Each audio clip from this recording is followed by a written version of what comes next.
Hello friends, welcome back to Study with Manjula, and I am your friend Manjula Sri, here with the first chapter of chemistry, that is Introduction to Chemistry. This is the first chapter of chemistry of 6th class. This is the chapter of 6th class chemistry. Introduction to Chemistry is the first chapter in the 6th class, not other syllabus. It is the ICSE syllabus. Okay. Now, the question of the lesson. There are two questions present here. One is the name three chemists. Now, what are chemists? Chemists, like knowing about science, those are known as scientists. In the same way, those who study chemistry are known as chemists. Okay. Now, what are the chemists? Means how many chemists you know? Chemists like scientists in the same way, but they learn about chemistry. Okay. Now, name any three famous chemists you know. And the next question is, who is the father of modern chemistry? Not father of chemistry, it is father of modern chemistry. If you know the answers, you can give your answer in the comment box. And if you like the question, please like, share and subscribe. Okay. Now, before going to the chemistry, we should know about science. While learning about biology, we have already learned about the parts of science. That is, we have already learned two types of sciences. One is physical science and the one is biological science. We have already learned about the flow chart. If you have not read, you can type my videos. In that you can see the part 1 biology, the leaf. In that I have given the introduction to the science event. Okay. Now let us go here. The introduction, apart from the biological science, it is different from this. Now what I am going to say is, the introduction to science while explaining the chemistry is different from the teachings of biology while introduction to the science. Okay. This introduction is different from that introduction. Okay. Now science is not different, but it's science is same everywhere, but the introduction is little different. Okay. Now you will get a doubt. In your mind you will get many questions, right? Now what is science? What are the uses? If we learn about the science, what happens? Can we do anything with the science? These all questions run in your mind, right? A human is very curious to know about everything, right?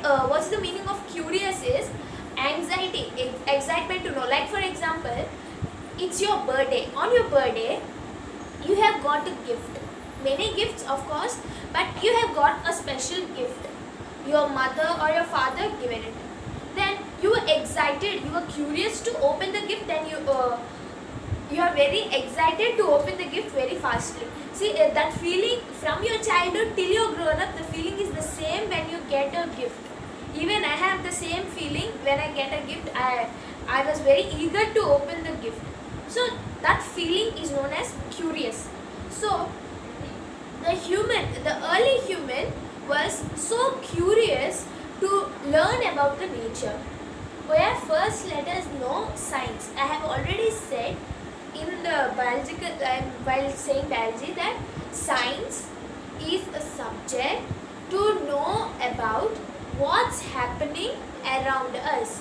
Happening around us, not the current affairs like the news channel we follow, like who is the prime minister, knowing about around us. Even that is also comes under around us, but that comes under the social. But this is science, like knowing about non-living things and as well as the living things is known as science. Okay. Now the early human was so curious to discover everything, right? The early human, he was just observing everything and he was so eager. Why? Because they don't have any work. What is their work? Just hunting, eating and sleeping. Or otherwise, if they want to play, they will play. But at the time no games were also present, right? So at the time they have no school, schools, no jobs, nothing. They were free, but they were not lazy.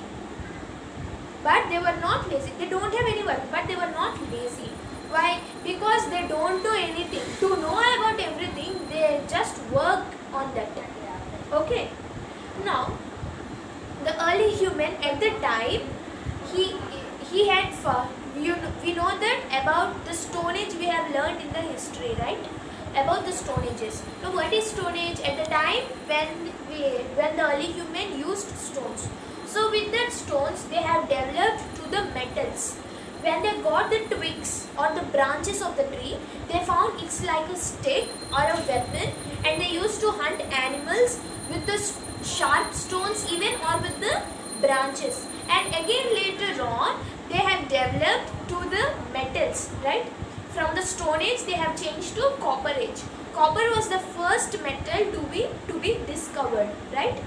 Now how was the early human curious? How he had discovered everything? We are going to learn about the following examples. Before going to that, how was the early human's feeling when he had discovered everything is, when he had discovered a new thing, he had started enjoying it. So for his enjoyment, he had given a name, that is miracles of science. Everything is science. Everything, knowing about this boat comes under the physics, is a science. Knowing about us, not our inner feelings, about us, what's happening inside us. So that comes under biology, is a science. Even if we open the TV, if you are repairing TV, it comes under a mechanic, of course. But how much radius we should take, how much distance that the wire should be, how much electricity it should know. Electricity comes under physics, which is science. Knowing about everything comes under the science. So he had observed everything, and he had given his excitement, his feeling, he had given the name, that is miracles of science. Okay, now we are going to learn how he had discovered with the following examples. Okay, now here in front of you there are 3 examples. First let me explain, then I will say what are these examples. Now the first example comes is, one day early human was just sitting. See, these examples like a small stories I am going to explain. Okay, one early human was sitting just idle. He had saw 2 stones. Just he had the intention to play with those stones. He was just rubbing it continuously. He was rubbing, and the fire had come. The heat has produced and the fire had come. Now how the heat is produced is, now we are going to play an experiment. Now we are going to do. See, take your 2 hands. You just keep it in this way and just continuously do like this. Rub your hands very fast. Now see, heat is produced. So if you will do many times, if you do repeatedly again and again, more times, much time if you take, then the fire automatically it will come. See, there is a logic that when metals rub each other, fire exists, fire comes out. If you have ever seen in many movies, see, while if a train suddenly stops, they will show the wheel and as well as the track, right? When suddenly the train stops, the fire it will come, right? If you have ever seen, it will be easy to imagine. But the stone is not the metal. Then why the fire is coming? So it is the rough and as well as the hard substance. It is the rough and as well as the hard substance. When he was just rubbing it continuously, the heat had produced, and from that heat, fire had produced, which given him the warmth, which was very peaceful and very. See, in very cold season, in winter season, when it is very cold, if you will cover yourself with a thick blanket, it will be very warm and it will give you a sound sleep, right? In the same way he felt the fire in the same way. So it was very comfortable. It given him a comfort, and as well as the fire worked as the weapons even against the animals. The animals used to frighten with the fire, afraid of the fire. So when they kept in front of the animals, it prevented animals to come near to the early human. And the next comes the one day again. Now first story over. Now the second story comes is one day, unfortunately, early human, he was eating the meat.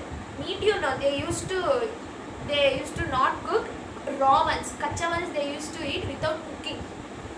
Then they accidentally, unfortunately, the meat piece had fell into the fire. Why? Because first he had discovered the fire, right? So he felt one, so he had kept the fire and he was sitting beside the fire. Now unfortunately, while he was eating, the meat piece had fell into the fire. Then he had took that piece. He had taken the meat piece which was fallen into the fire, and he had eaten it. He felt some taste. It was little tasty. Why? How he will find tasty? Because before he used to eat the kacha ones, that was very dirty, bad smell you will get, right? It will be not taste, but when it is cooked, it will give some taste without keeping any masalas or any without any spices. When you will cook, it will come a little taste, right? So he had eaten that, so it had given some taste. So then he had learned, yes, when we keep any food item into the fire, it will just cook, and he had learned cooking. Then next, now the second story over. Now the third story is early human. One day he was eating a fruit. Before he had eaten the meat, and now he is eating fruit, both veg and non-veg. So he is an omnivore. Omnivores, what are the animals? Omnivores are which eats even the non-veg and as well as the veg, like crows, bears. You know bears, polar bears. So these all, they may even eat the grass and as well as the flesh. Now, when after eating, the seed will be present in the fruit. The seed he had thrown into the ground. So after a few days, he had noticed at the same place where he had thrown the seed, there a small plant had grown. What's this? He didn't understood at the time. Again, and many months after, he had came again to the same place. A big tree had come out. So he had got some idea, and what he had did after eating his fruits, he had kept the seeds into the ground. Then many days, many months after, he had saw trees had grown up there. So with this, he had understood that from a seed, a plant germinates. You know what is germination? Germination is the process from which a seed grows into a plantlet. Now what is plantlet? There are 3 stages of the plant to grow. One is the seed, next comes the plantlet, next comes the plant, and next comes the tree. Like for example, we'll take our human cycle. First comes the baby, right? Next the child, next the teenage, next the old age, right? In the same way, seed, plantlet, plant, tree. Okay. Then he had understood the plant comes germinates from the seed. So he had started agriculture. Okay. Now here is the examples. The first discovery was the fire. How it was discovered by rubbing of the stones. Next comes the cooking. How he had discovered cooking. Accident fall of meat into the fire. Accidentally the meat had fallen into the fire. It tasted him a good taste. He had got a good taste. So he had understood how to cook. Next comes the agriculture. How he had discovered agriculture. Incident of seed. The seed had, I have said already, the seed had fallen into the ground, then a plant had come up. So he had understood from the seed plant germinates. Okay. Now if you want to note down, it will be useful. If you want to note down, you can note down. Okay. Now we have completed about the examples. That is, I have explained you the 3 stories of the human, how he had discovered, the examples I had discovered. So now we are going to say a small facts. With this we are completed. Okay. Without the discovery of agriculture by the early human, we are nothing. It is not possible to have the more ideas of irrigation to be discovered. Keep in your mind, it is not possible to discover all new techniques of irrigation. That is, the process of agriculture is known as irrigation. It will be not possible to discover the new techniques of irrigation if the early human will not discover the agriculture. Okay. So because of his knowledge, because of his skills, because of the early humans' hard work, now we are happy with the food we want. If what happened if he will not discover agriculture is, he will eat off the whole trees. He will eat off all the fruits. One day the all trees will become old and it will shrink. The tree will become weak, and if they will collapse, then no trees, no food, nothing will be there. Of course, if he is not able to observe when a plant is germinating from the seed, if he had not observed it, it will be not possible. Okay. So with this we are clear that science is the systematic, ongoing effort by human beings to study, understand and utilize nature for meaningful purpose. Okay. See, science have given us many gifts. It's a gift of science. We should utilize it. If we utilize it for a good way, it will give a more result to us. If we use it in bad way, it will give us a bad result. Even it will be against to us. So we should be careful. So with this we have completed the part 1 of introduction to chemistry. In the part 2 we are going to learn about the chemistry, the branch of science and the alchemist. Till then, thank you.